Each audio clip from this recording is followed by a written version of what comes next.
All right, it looks like everybody that signed up is in the meeting here. So hello everybody, thank you so much for joining us this morning for our virtual cooking class. I'm Festival Foods Mealtime Mentor and Registered Dietitian Lauren, and I'm so excited to be joining you here from the Festival Foods Test Kitchen.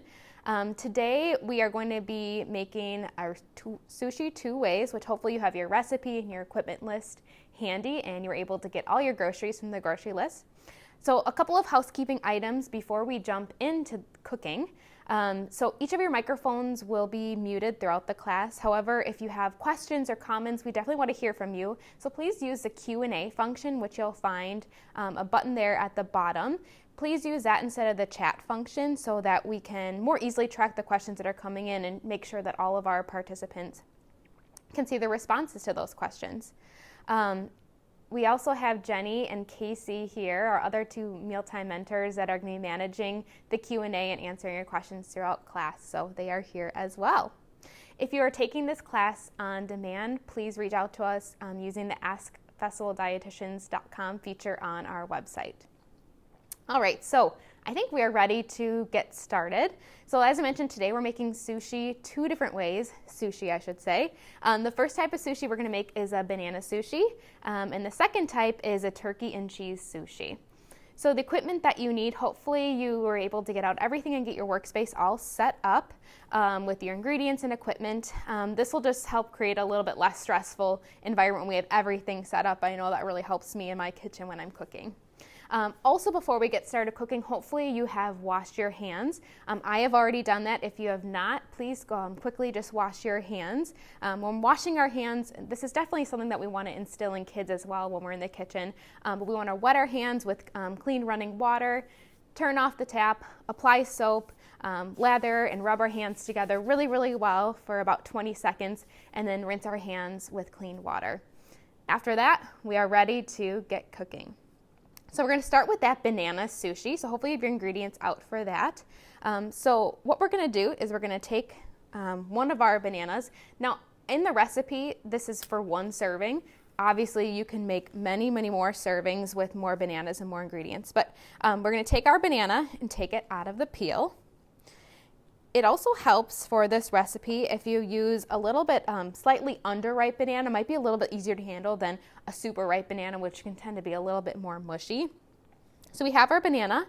Next up, we're going to take our peanut butter. So today we're just using, I just have here a creamy peanut butter. At home, use peanut butter, almond butter, Nutella would work, really any sort of nut butter. Sun butter is a type of sunflower butter that's a nice allergen-friendly option for no peanuts or tree nuts. So whatever nut butter you have, we're just going to take a little bit and we are going to make just kind of a thin layer, not going all the way around, just over the top of the banana. And I'm just using a butter knife for this. Essentially, this is going to create our sticky portion to stick on our sprinkles or other toppings. So go ahead and do that. I'd say my layer here is maybe a half inch over the top. And when you think that is good, you're going to take our sprinkles. So I'm using sprinkles today. Feel free to use, there's so many other things we can use. Sprinkles are just kind of a fun and easy topping. You could use granola. You could use cereal, would be really good. Fruity Pebbles is kind of a fun, colored option. Chocolate chips, chia seeds, you name it. And the cool thing is too, you could make several different varieties. Let the kids decide, what they want to do for their own creation. So once you have your topping all stuck onto our nut butter, then we're just going to go ahead and slice it. And again, we're just slicing into maybe a half inch, quarter inch pieces. That'll be nice, easy bite-sized pieces. This recipe is great for kids. It's really easy. It's using really basic kitchen equipment, safe, and a nice healthy snack. Bananas are great for really all ages, but especially for babies and kids, bananas are high in fiber, they're high in vitamin C, potassium. And I have a 7-month-old at home, and a way to make this a little bit more baby friendly, if you will, is to, if you're just starting out with foods, cut the banana into more spears, like the size of your finger. And then you can just dredge the whole banana in either like a flax meal or a wheat germ. And that'll just help make it a little bit easier for a baby to grab onto the banana and hold it. So a little bit of a modification if you have a little baby at home like I do. But here we go. From here, you would just serve it up. If you want to go ahead and make another one while I get set up for our next recipe, please feel free to do that. Super, super simple. But hopefully you have some fun toppings that you are trying with these. So I'm going to get started now on our next sushi, which is our turkey and cheese sushi. So if you're ready, you can join me there. I'm going to take our wrap. So today we're using a spinach wrap. If you need to eat gluten-free, a good wrap to use would be a gluten-free option. I did see at our stores that we do carry a spinach gluten-free option, spinach wrap gluten-free.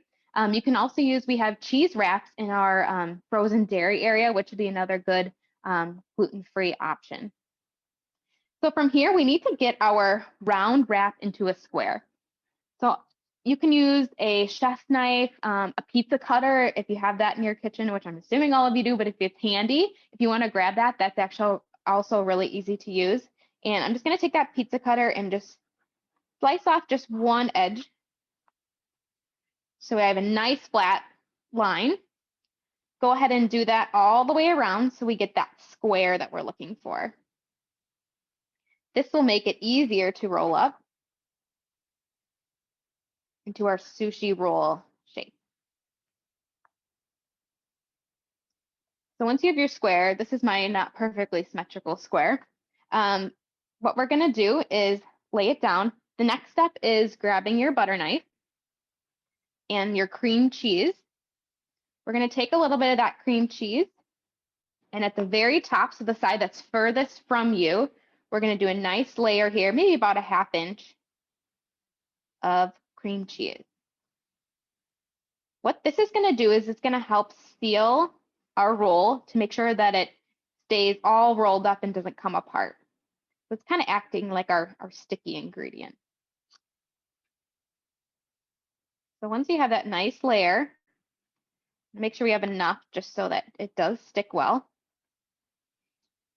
You can set that aside. And the next step is we're going to take our shredded mozzarella. Today we're using shredded mozzarella. Mozzarella is a nice cheese because it tends to be a little bit lower in sodium, but use whatever type of cheese that you have at home or prefer. We're going to add that right underneath our layer of cream cheese. So again, just sprinkling about a 1/2 inch or so of our shredded cheese. And when you have that all set, we're going to go ahead and grab our turkey. So I got some turkey from the deli, and we do have a low sodium option that you can find in our deli department, which is nice if you are thinking about, okay, deli meats tend to be a little bit higher in sodium. This is a good lower sodium option. Other options, if you're looking for something vegetarian, hummus would be really good. You could also use like a leftover chicken breast if you're looking for something that would be a little bit lower in sodium. So what I'm going to do is just put on about, I think what does the recipe say? 2 slices or so. Perfect. 2 slices, just so it fits and creates a nice layer. And after you have that, we're going to take our carrots. I'm using matchstick carrots because I could just buy these and they're ready to go. If you have full carrots at home, you could just grate them or shred them, and that would work as well.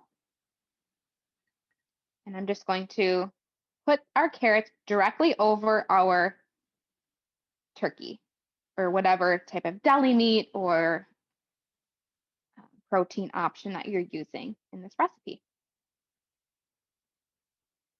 So I'll give everybody a second to make sure that you have all of your layers here. So we have our cream cheese, we have our shredded mozzarella, we have our turkey, and then on top of our turkey, we have our carrots. So from here, I'm going to start rolling it up. So I'm rolling it right over, just making sure to tuck in everything along the way because sometimes things do tend to fall out, but really tightly roll it all together. And maybe you're like me, but I tend to overstuff these things, which is 100% of what I just did here, but it's still going to work. So tightly roll it. I just like to make sure I get, the most in my wrap. And hopefully with that cream cheese, it does stick pretty well, which mine actually does too, despite the fact that I completely overstuffed it. So once you have your roll, this is what mine looks like. Hopefully you can see, all of the components. This is where your chef's knife will come in handy. You could use your pizza cutter as well, but I'm just going to use a chef knife so I can just, slice right down and not have to kind of go back and forth. So from here, we're going to go ahead and cut our slices. So similar to the banana like before, going to do about 1/2 inch, but feel free to make your little rolls as big or small as you'd like. So go ahead and just safely cut through. I should make a mention too, when using knives, it seems counterintuitive, but the sharper the knife, the safer it's going to be. So if you have dull knives at home, either you want to sharpen them at home or you can bring them right to the meat department at Festival, and we have free knife sharpening. So you can just drop off your knives in the meat department, do the rest of your shopping, and then stop back and pick them up. Now, as I'm getting along the line here, some of mine are falling apart a little bit, I overstuffed them. You can just roll them back up and hopefully stick them and they're going to be fine. So if that's happening, it's okay. Now I know at least to put a little bit less in for my next one. So hopefully you have your rolls here. This is what mine look like. Hopefully you can see all the components in yours too. So from here, we have our 2 options. Like I mentioned earlier, you're probably going to want to make more than one, especially if you're enjoying this for lunch. But I'm going to stop here because now we know how to make them. And now we're going to talk about serving.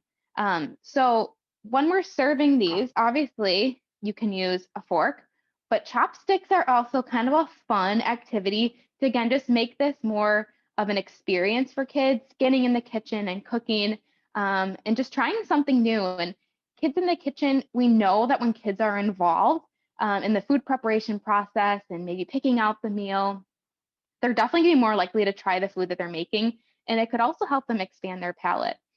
I also failed to mention when we were going through the turkey and cheese sushi, some other options to, again, add more variety and kind of let the kids have a say in what they're putting into what they're making. So instead of carrots, or in addition to carrots, you could use chopped spinach would be a fun other colored vegetable add. Chopped bell peppers would be really good.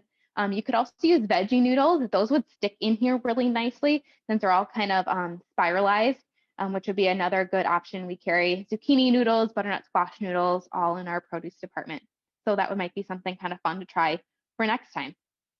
So with our chopsticks, if you don't have chopsticks at home, you can find chopsticks in our deli department because we do sell actual sushi in our deli department. So you can just pick up the chopsticks. You will need to split them apart, which I will do here. And then from there, you just want to rub them together to kind of get rid of any splinters, make sure that they are nice and smooth. And I'm going to attempt to give a short chopstick tutorial. I am not an expert. I have learned from Jenny. So here we go. I'm with you on this. So your first chopstick you're going to take and you're going to hold it like a pencil. So it's going to go right on your middle finger, between your middle finger and your pointer finger. And then your thumb kind of rests right on the top. And then from there, we're going to stick in our other chopstick. Let me look at my notes here just to make sure that I'm explaining this and teaching this to you correctly. So the bottom chopstick is going to slide right under your other chopstick, and it's going to rest right on your ring finger. Here we go. So really you have that middle finger kind of right in the middle of your chopstick.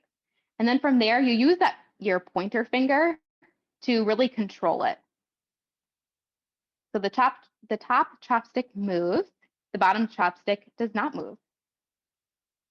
We also have a recipe, or a video, I should say, right on our website that you can find where we did make both of these recipes. You can find it on YouTube.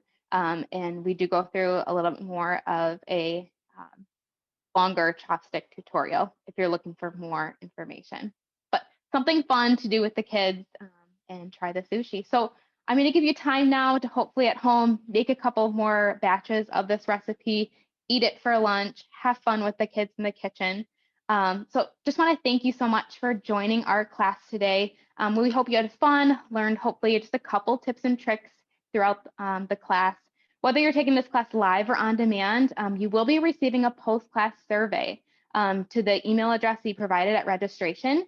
We would greatly appreciate if you would take the survey, let us know what you thought, share some feedback maybe for future classes. And as a thank you, if you're taking this class live, we'll be picking one survey responder to win a $25 Festival Foods gift card. So definitely want to fill out that survey for a chance to win that. And if you are looking for more recipes from the Mealtime Mentors at Festival, you can find those at festfoods.com/meals. And definitely follow Festival Foods. It's at Fest Foods on Facebook and Instagram to be the first to hear about upcoming virtual cooking classes and other virtual events that we have going on. So thank you so much again for joining us and have fun. We'll see you next time.